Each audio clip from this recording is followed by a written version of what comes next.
감사합니다.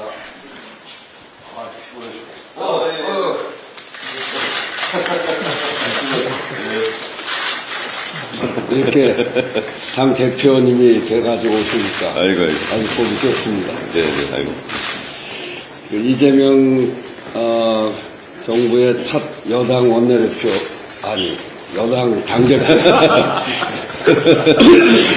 처음부터 다시 이재명 정부의 첫 그 여당 대표로 선출된 정청래 당대표님의 취임을 진심으로 축하드립니다.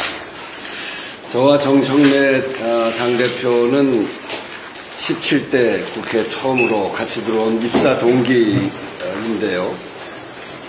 참 오랜 시간 같이 정치도 하고 또 여러 가지 상의도 했는데 이렇게 오늘은 국회의장과 여당 당대표로 이렇게 만나게 되니까 참 감회가 새롭습니다. 동시에 새 정부 첫 해 집권 여당의 당대표로 취임해서 그 책임감이 굉장히 무거운 그런 때라고 생각합니다. 어느 때보다도 새로운 대한민국을 만들어야 되는 과제가 크게 있기 때문에 또 정말 우여곡절 끝에 만들어진 정부이고 또 국민들의 기대가 크기 때문에 그 책임감이 어느 때보다 크다 이렇게 생각을 합니다. 특히 인수위 없이 출범한 새 정부이기 때문에 난제들이 굉장히 앞에 많이 놓여져 있고 저도 지난번에 문재인 정부가 인수위 없이 출발했을 때 첫 원내대표를 했을 때 굉장히 어려움을 많이 겪었는데 지금 첫 당대표로서 그 일을 헤쳐나가는 일에 굉장히 많은 역할을 해낼 수 있을 거라고 생각하고 잘 해낼 거라고 생각합니다. 그동안 많은 경험을 쌓아왔기 때문에 또한 대한민국이 비상계엄과 또 대통령 탄핵 심판이라고 하는 힘든 시기를 보내기도 했고 그런 시기를 보낼 때 정청래 당대표께서 아주 중요한 역할들을 하셨죠. 법사위원장하고 또 탄핵 소추단장을 맡아서 큰 역할을 해주셨습니다. 이 자리를 빌어서 국회를 대표해서 그런 큰 과정을 잘 해결해 주신 점에 대해서도 감사의 말씀을 드립니다.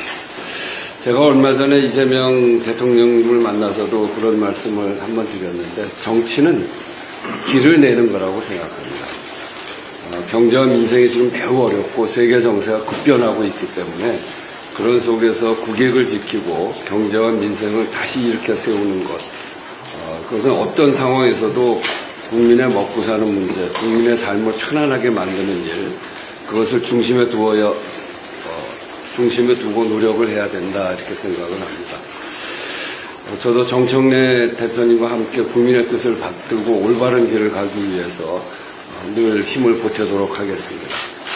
정청래 대표님의 말씀처럼 정치가 앞으로 국민 속으로 현장 속으로 달려가서 국민의 삶을 보살피는 일 그 일에 큰 보탬이 됐으면 좋겠습니다. 저도 늘 을지로위원장을 하면서 현장 속으로라는 말을 많이 했는데 그런 점에서 정청래 대표와 뜻을 함께 하면서 국민들의 앞길 또 국민들의 삶을 챙기는 일에 함께 국회와 또 그 집권 여당과 잘 협력이 돼 나갈 거라고 생각합니다. 지난 주말 저도 도깨비시장을 가봤는데 하나하나 어려운 문제를 풀어나가는 현장 속에서 확인을 할 수 있었습니다. 새 정부가 시행 중인 그 민생회복지원금 그것 때문에 그 가게를 운영하는 사람들이 얼굴이 좀 펴졌더라고요. 그래서 그런 얼굴 펴지는 정치를 국민의 삶을 잘 챙기는 정치를 해나가야 된다는 말씀을 다시 드리면서 서로 우리 국정이 안정되고 국민들의 삶이 편하게 갈 수 있도록 국회와 잘 협력해 나가자는 말씀드리면서 다시 한번 국회의장실 방문을 환영하고 또 당대표 취임을 축하드립니다. 고맙습니다.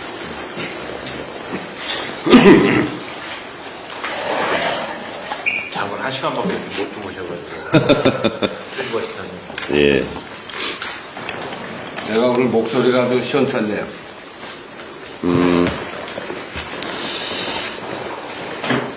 우원식 국회의장께서 저한테 너무나 많은 덕담을 해주셔서 감사드립니다. 이렇게 국회의장과 집권 여당의 당대표로 이렇게 만날 줄은 예전에 미처 몰랐습니다.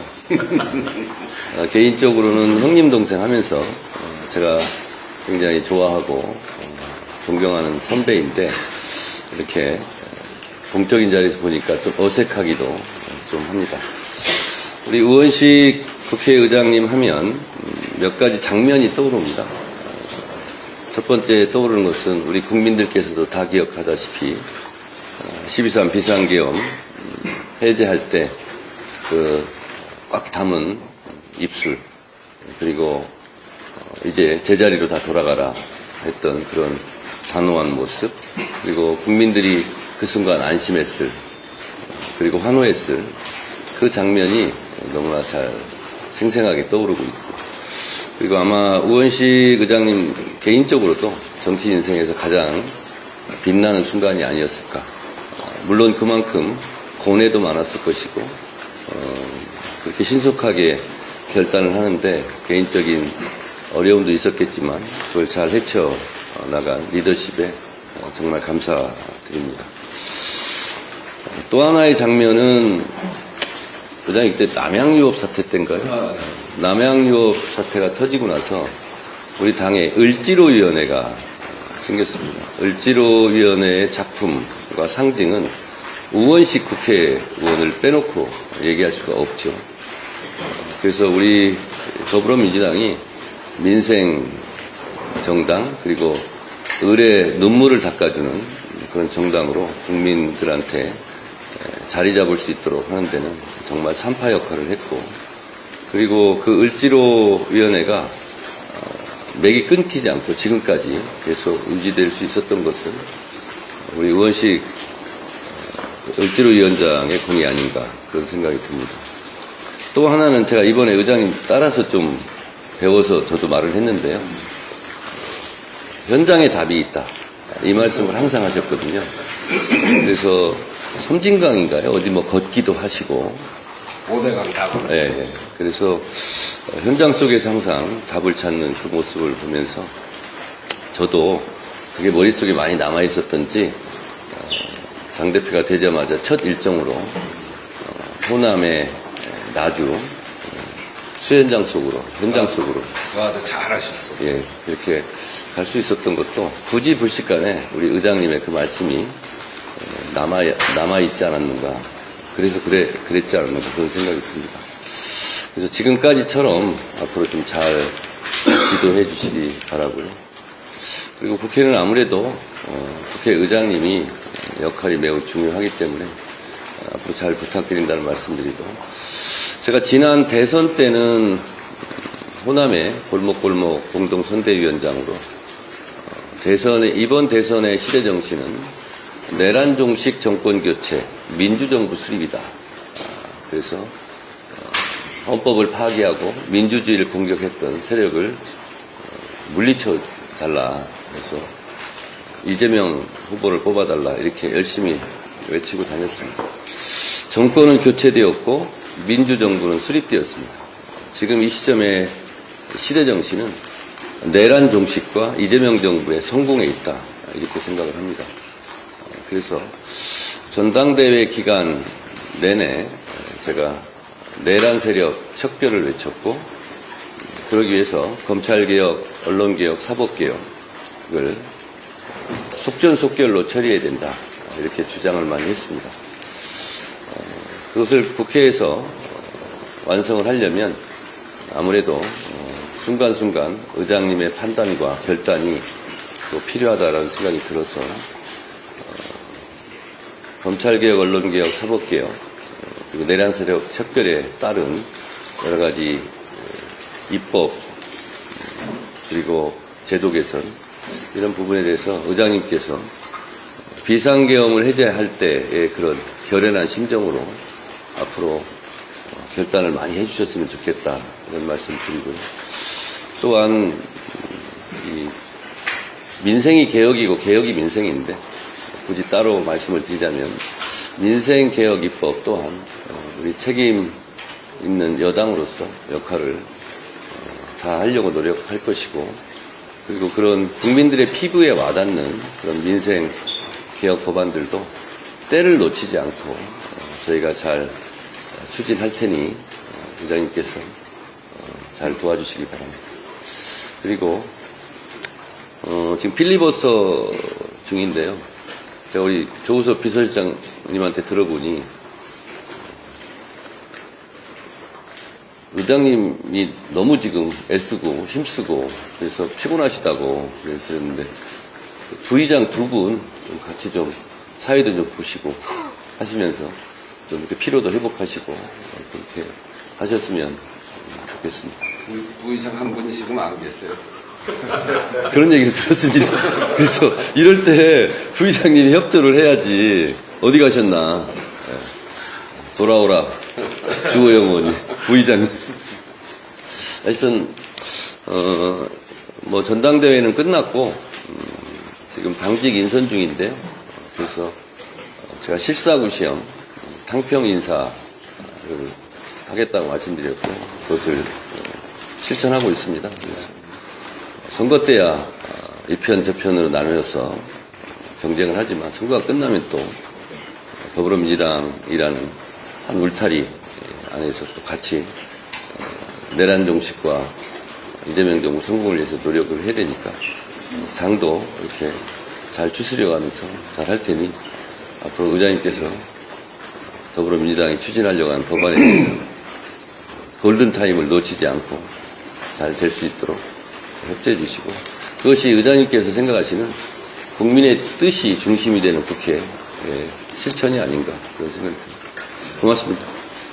뭐 말씀하신 그런 중요한 과제들을 국회가 잘 해결해 나가야 되고 특히 그런 것들이 다 합쳐서 국민의 삶을 지금보다는 더 낫게 하는 민주주의가 민주주의 제도 자체로서가 아니라 국민의 삶을 얼마나 변화시켰느냐로 평가되어져야 되기 때문에 그야말로 제가 늘 하는 얘기인데 민주주의 너머의 민주주의가 밥 먹여주냐에 밥 먹여준다로 대답할 수 있어야 되는데 국민의 삶을 가장 중심에 놔야 되는 과제를 당과 국회가 늘 협의해야 된다고 생각하고요.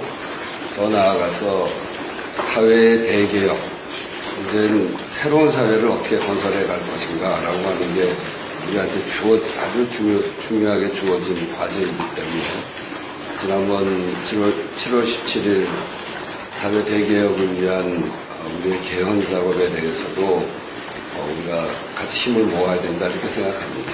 그 점에 대해서 함께 깊게 논의하고 상의하는 그래서 공동선을 이루어가는 그런 과정을 잘 밟아나가기를 기대합니다.